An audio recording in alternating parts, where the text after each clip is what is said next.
Pathos and persuasion through the disposition of the audience. Be sure to pause and rewind the video at any time to take notes and reflect. Pathos is persuasion achieved through changing the emotional state of the audience. Certain emotions make us more or less susceptible to certain ideas. We just tend to go along with what a speaker has to say when we're placed in the right frame of mind or the proper emotional state to do so. Of the three appeals, we must be most cautious with pathos, because emotional appeals can be very easily manipulated. Aristotle devoted an entire book in his Ars Rhetorica to pathos. He said that in order to understand the appeals to pathos in a persuasive text, we must be able to do three things. 1, identify different emotions correctly. 2, understand how different emotions are triggered. And 3, identify to whom or to what those emotions are directed.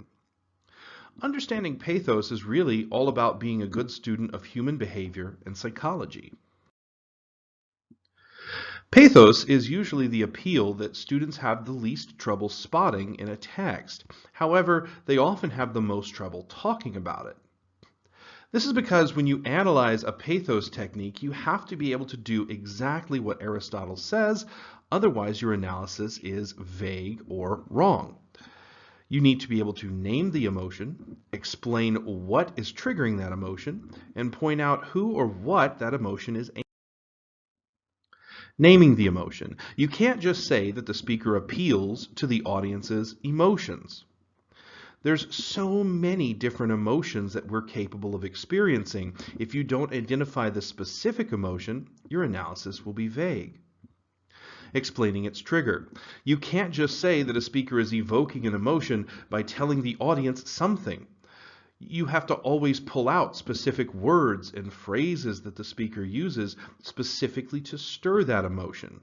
If you don't explain the trigger, your analysis will also be vague. Pointing out the target. Finally, it's not enough to say that the speaker is evoking a specific emotion and identifying the words and phrases used to trigger that emotion.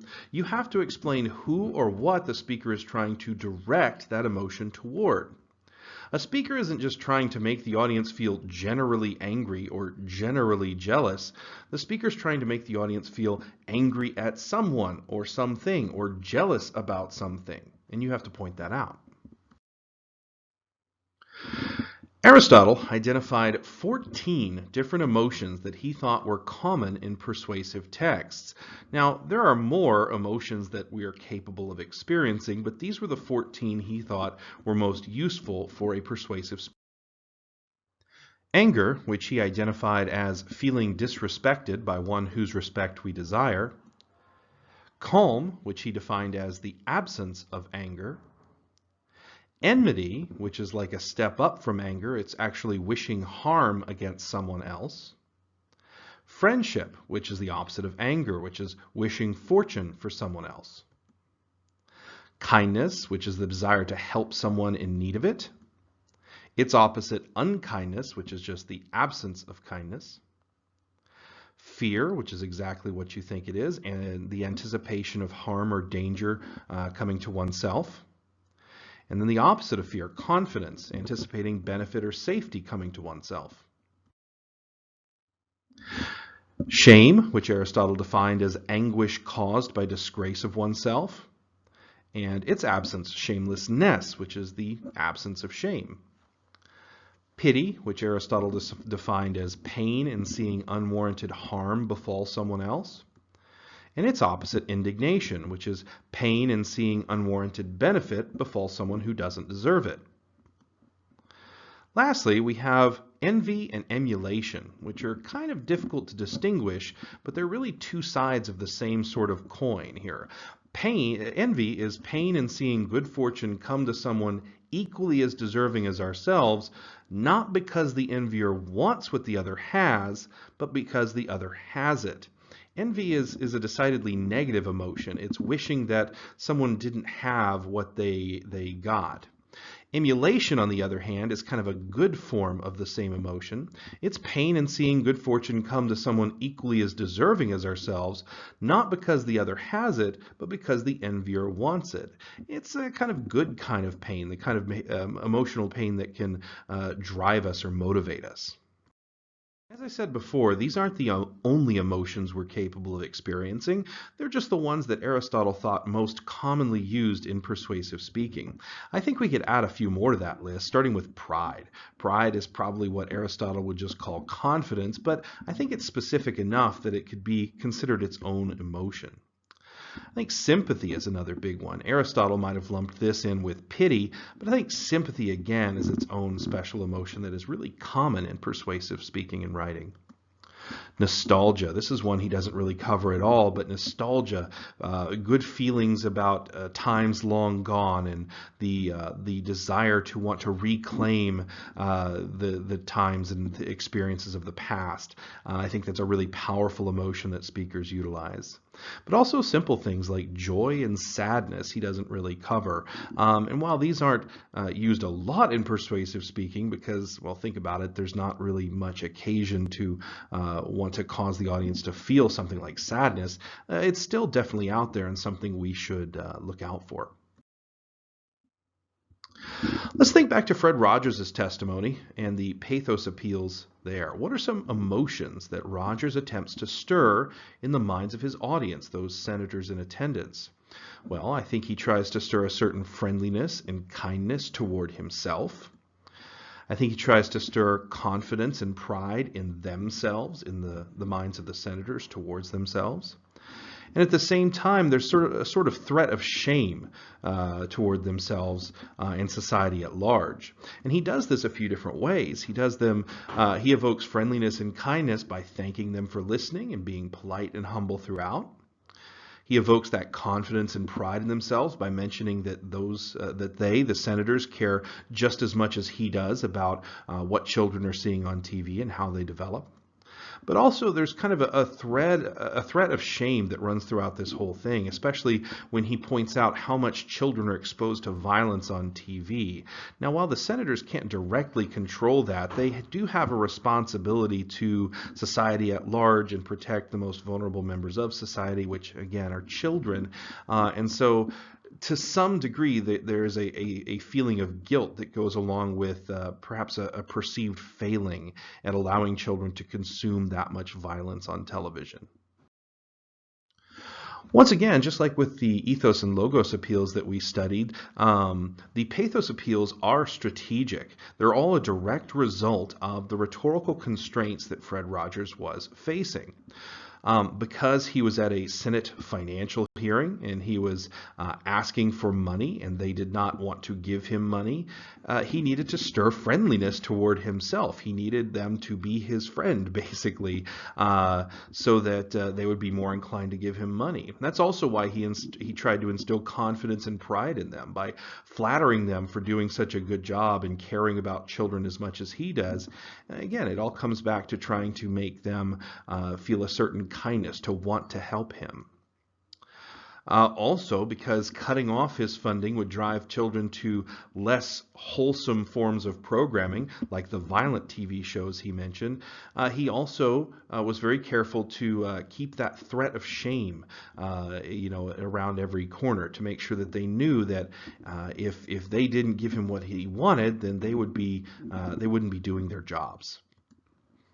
So again, like ethos and logos, pathos appeals are dictated by the rhetoric. When trying to explain an author's pathos appeals, look again to the obstacles, advantages, and expectations within the rhetorical constraints. Pathos obstacles would be any emotions the audience may currently be feeling toward the speaker that would prevent them from listening, or any emotions they may feel toward the subject matter that would keep them from going along with what the speaker's saying. Pathos advantages would be any emotions the audience may currently have that the speaker already wants them to have, something that the speaker can rely on. Any emotions as well that the speaker can twist into a closely related emotion. For instance, there are certain emotions that can be easily turned into others. If you have an audience, let's say, that is fearful of something, that fear can be easily twisted into anger toward the source of the fear. And sometimes that anger can be twisted even further into actual enmity or hatred. Pathos expectations are whatever feelings would be considered normal for the situation. And honestly, when we think about pathos expectations, we're not so much looking at which feelings are appropriate so much as the degree of emotional appeal that is appropriate. In some persuasive situations, pathos appeals are just not appropriate. For instance, in an academic lecture or presentation of scientific findings, you need to stick to logos and ethos appeals because overt emotional manipulation is just not called for. Let's think back to Martin Luther King Jr.'s speech and at some of the pathos constraints that he was facing. First of all, some pathos obstacles. Well, some in his audience likely feel apathetic toward his cause. We've talked before about how this deep-seated prejudice toward black people had been in the United States for a long, long time. And so whenever we see something that's been going on for so long, sometimes we start to feel numb to it and apathetic to it. So that was definitely the case with probably a large percentage of his audience. Others in his audience, maybe those who really care about the issue, may still nevertheless feel defeated or hopeless because it is such a big problem that seems so insurmountable. Lastly, those that don't agree with him, racists or bigots, may feel a certain enmity or hatred toward him for what he is trying to do, which is essentially upsetting the status quo. So what are some of the techniques he uses, the pathos techniques, to overcome these obstacles? Well, he stirs a lot of sympathy for black people by telling stories of the hardships they've endured and also the violence that they face on a daily basis. He also appeals to a sort of emotion of hope by inspiring his audience through describing these really vivid visions of the future, a future without racial prejudice. That's kind of the climax of his speech. And to those who are kind of against him, he doesn't really have a lot of options here. They're probably not going to go with what he has to say, no matter what kind of appeals he uses. But I think it's important here that he doesn't make any demands. He doesn't tell people what they have to do. Instead, he adopts a softer tone and instead wishes for this brighter day without condemning anyone in particular.